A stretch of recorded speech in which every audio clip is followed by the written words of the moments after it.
Before we begin, thank you very much to the secret of Sari's origin is inscribed on Archibald Wiki's glasses for joining the Patreon campaign. Truly, the man was keeping history alive. If he was there when Derek Wyatt uttered Sari's origin for the only time in person, it's amazing to get it transcribed in glass, but at least it's out there somewhere, right? Thank you very much for the contribution. Thank you very much for the support. It is always very appreciated. Thank you everyone who keeps this channel alive, however you do it, because I provide many ways to help, and all of it is very appreciated. So, for your continued help, we will continue this daily video grind. There's just somewhere like over 850 videos at this point. And today we're going to be talking about Transformers Prime, though not specifically Transformers Prime. We're going to be talking the Japanese counterpart, Transformers Arms Micron. So it's easy to kind of pass this off as just Transformers Prime, but in Japanese. But as far as conversions between these toy lines go, I would call this by far the most extreme difference between the two.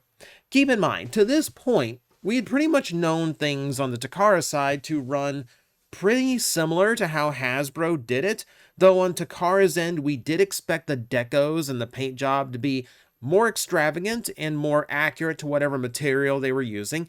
On rare occasion, they would even include accessories that the American version lacked. Your Hot Shot, for instance, in Universe was just a Hot Shot toy, you know, with your standard Minicon, etc. However, if you look at the Henkei version, I believe, you also had on top of that a pair of twin rocket launchers. So Takara was usually banging out these better versions of all the toys. So at the first, we had no reason to believe that wasn't going to be the case when it came to the Transformers Prime toy line. And then Takara went completely insane that year.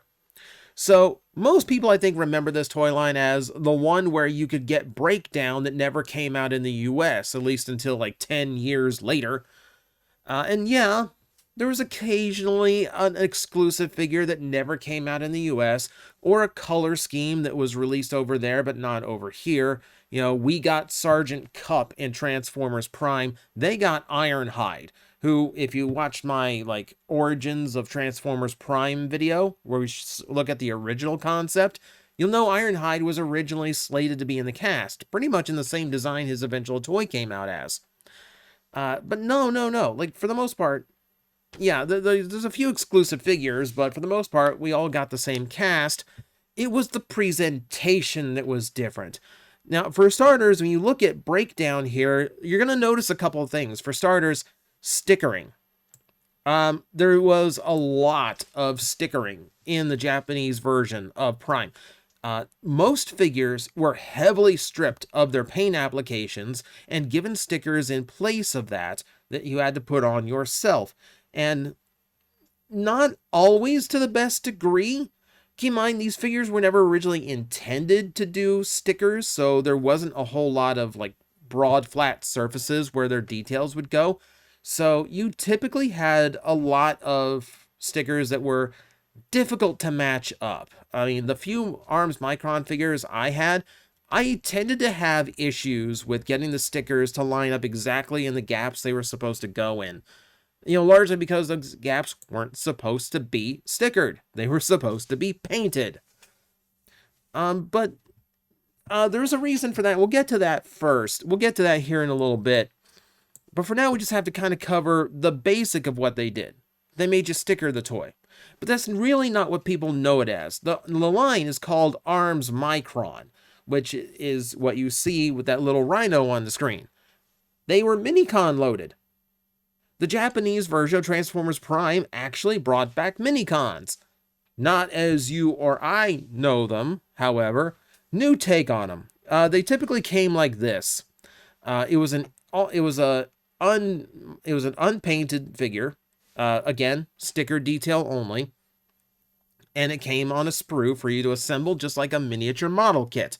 By Takara's own admission, the goal in Arms Micron was to actually try to give you some of the model kit play value that older kids in Japan tended to enjoy, so that the age demographic for the toy line went up a few years. And you have no idea, especially amongst kids, model kit building is huge, huge in Japan. So they wanted in on that. They wanted Transformers to kind of have that vibe of creativity.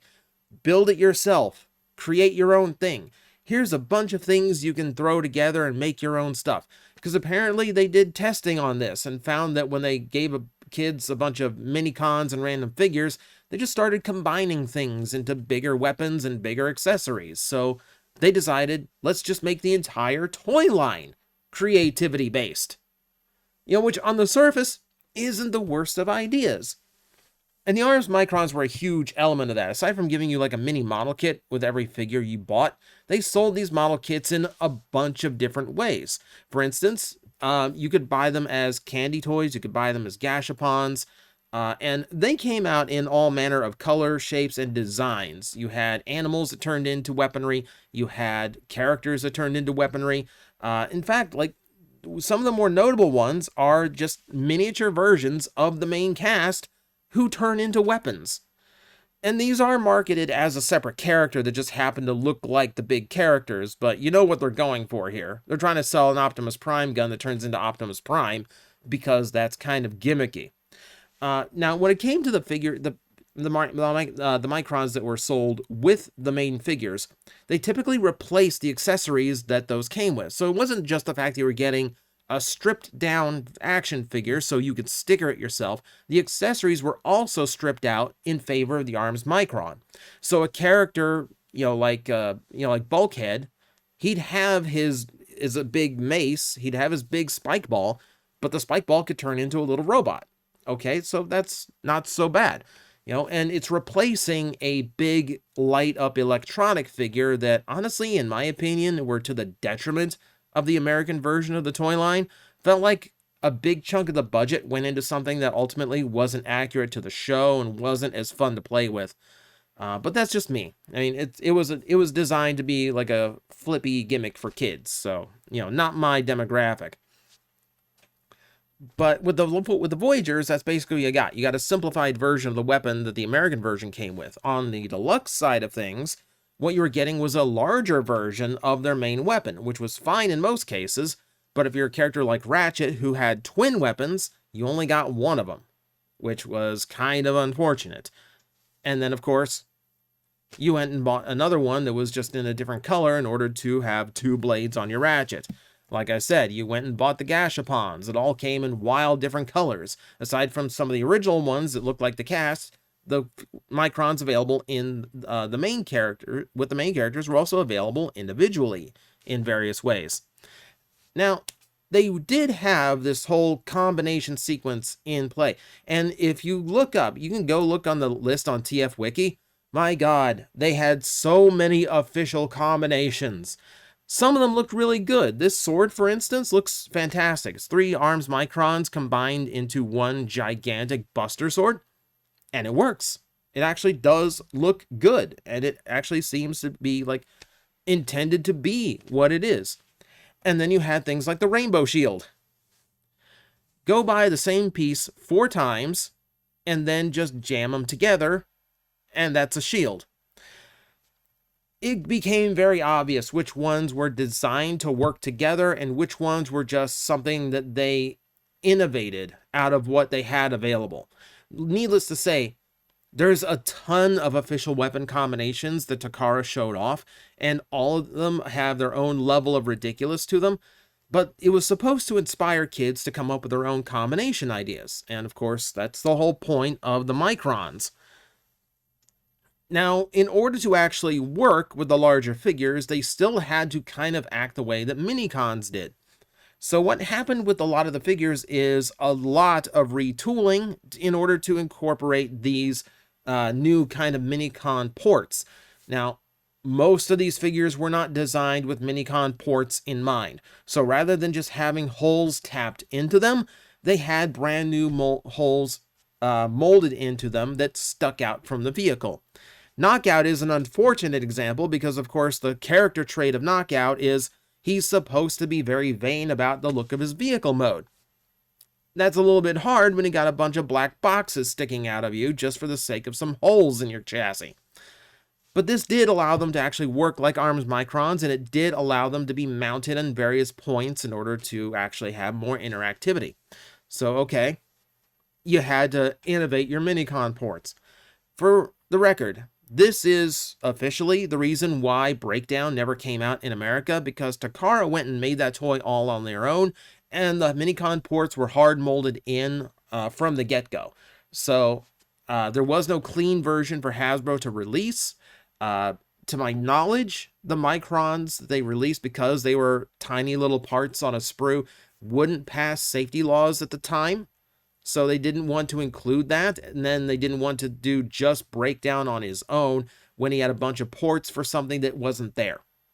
So that was kind of like the official thing. I think the most official explanation is it just didn't pass US safety laws, which of course is kind of a moot point when 10 years later they released it anyway. But this is beyond just what the toy line was designed to do. There's also the stuff that Takara also invented for it. So they would actually post these videos by designers. This is actual stuff from the design team for Transformers ARMS Micron, and it was just a video showing off some of the combinations that they made. You know, give them a bunch of Microns and a figure and just build something and just show kids the kind of like cool things that you can do when you use your imagination with this line. And you know what? That's kind of cool. It's actually kind of cool to get like a designer's perspective on how this toy line works. Might have been lost on kids at the time, but hey, it's, you know, it's them showing off what the toy line can do. You will notice that Ratchet is not in his traditional red color scheme in here, because they also showed off something else you could do, which is how to custom your own stickers using double-sided tape, a printout from your computer, and an X-Acto knife. I'm not sure I want to let my kids mess with an X-Acto knife for the sake of giving Ratchet this, you know, like this black mesh texture.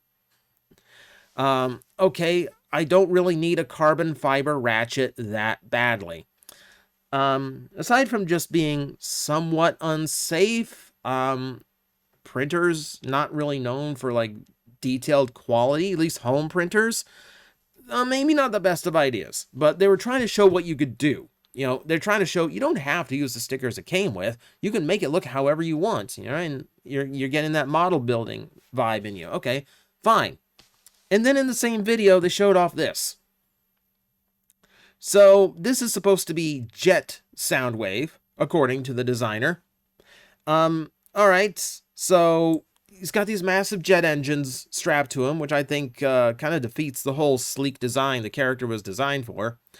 What got me is the fact that those big thruster engines are actually made from yogurt bottles. They're made from the bottles of a Japanese yogurt drink.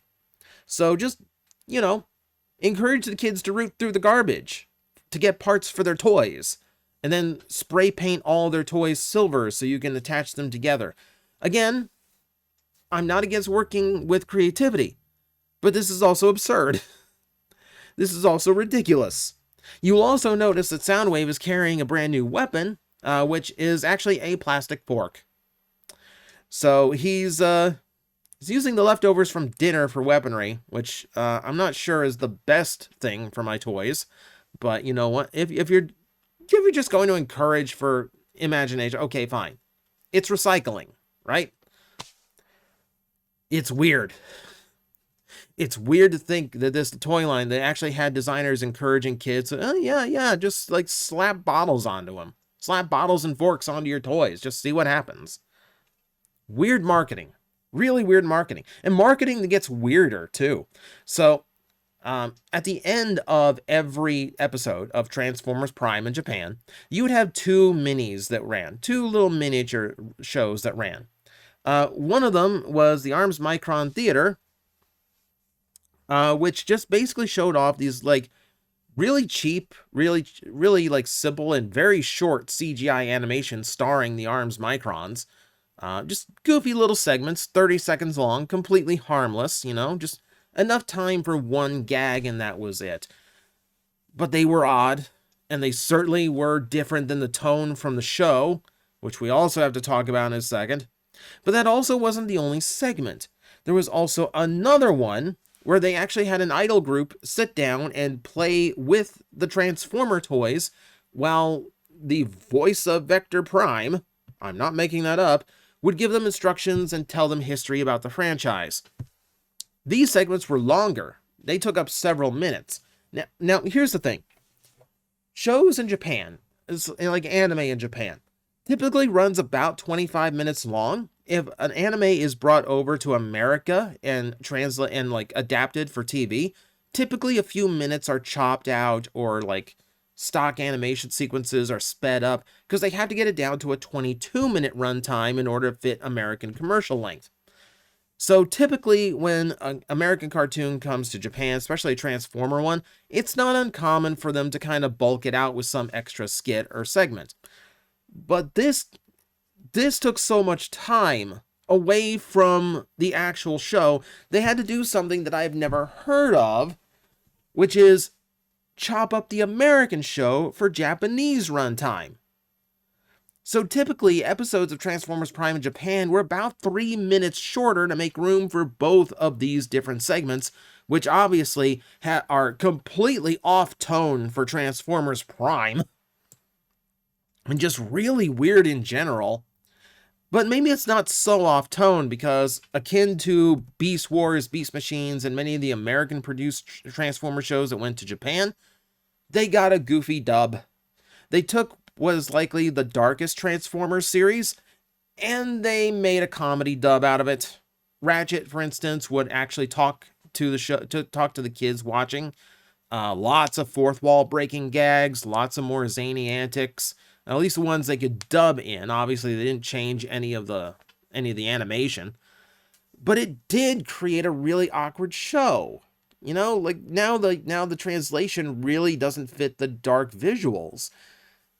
So between that, the Idol segment, the Micron theater, it just had this really, really weird, confusing show that felt like what the Japanese version just didn't know what it wanted to be, when all they really had to do was translate Prime and see what happened. You know, they talk about raising the age group for the toy line, and then they lower the age group for the show, which makes no sense to me. It also didn't make sense to Japanese audiences, apparently, because they ended after 52 episodes, which, if you're counting, is the Season 2 finale of Transformers Prime, which they had to re-edit into some kind of optimistic ending where Optimus is standing tall, ready to defend Earth against Darkmount, and then completely ignore the actual ending of that episode, and then ignore everything in Season 3 and Beast Hunters, which never came out in Japan, and it's some of the only Japanese media it's some of the only Transformers media in general that has never been adapted for Japan. Instead, a lot of it was recycled for triple combination Transformers Go. Do you remember those really weird ones out of Japan where it was like three matched characters who all had like super long-legged look, and they all did they all had the Power Links or Energon gimmick, except one of them also formed the midsection, and they could all interchange between those three spots. That toy line, yeah, that had a short run animation as well in order to promote that toy line, because most Beast Hunters characters and toys ended up there, and all of the I don't know. I don't know how to explain it from there.